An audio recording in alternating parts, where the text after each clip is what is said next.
So for the next part, we're not manipulating the yin yang down here. So we can go ahead and make sure that we're in our practice layer. So just select that and make sure that it is not locked. That way we can work within that. So we're going to go and we need to create a circle. So have your ellipse tool selected or press the L key to get to it with the shortcut. You're going to go ahead and hold down Shift Alt, and we're going to create the circle going outwards from center out. Doesn't matter the size, doesn't matter where it is exactly. We can go ahead and move it around. So I'm just going to set it. We're going to set it right here. Now, what we want to do is make sure our fill is set to white and our stroke is none. The white is important when we get to the future of the shape. We don't want to have it be none and we just see the white of the artboard. You need to have the white in there for the sake of the shape and the overall document moving forward. So now we want to create a couple more circles.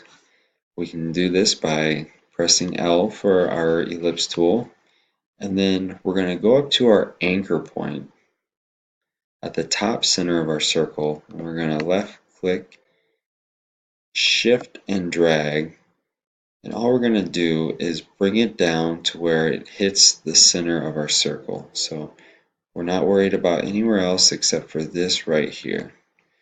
Once we have that, press our V key for our selection tool.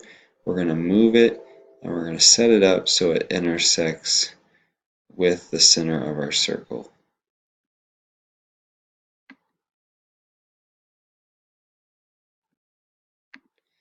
Now that we have that there, we can go ahead and copy that and then paste another circle.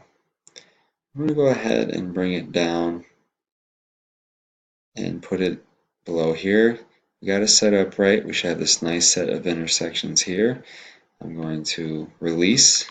Now we have our two circles that are going to help us form this curve within the shape.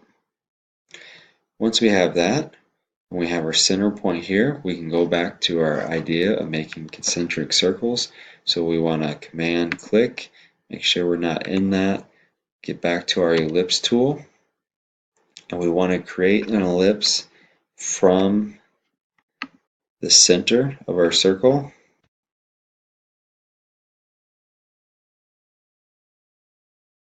So hold down your Shift Alt from the center, and we'll go ahead and we're going to make it that big. We're going to command paste, or command copy, sorry, command paste.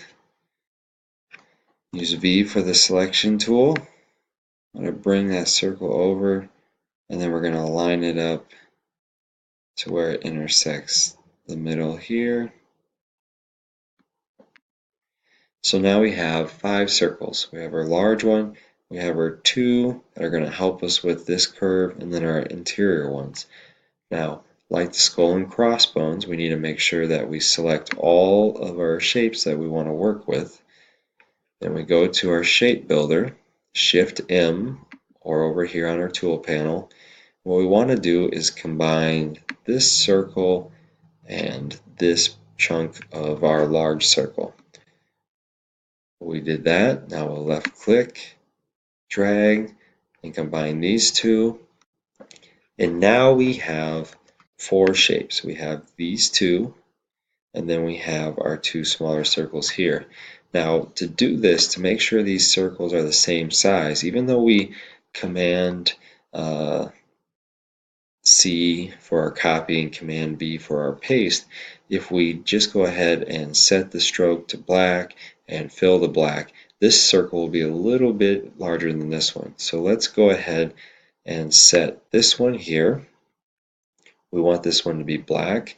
We're going to set our stroke to white and our fill to black. Now this black is the same size as the white within this one. We're going to go ahead for our shape over here. We're going to set the stroke to black, which is already set, and our fill to black. Now we have our yin yang. We're going to go ahead and leave this fill black, or sorry, this stroke black. That way it can define the outer edge of this shape. Now if you were setting up, let me just do this real quick. I'm going to set up a rectangle, and just bear with me here. I'll set up a rectangle. I'm going to object, I'm going to arrange that by sending it to the back.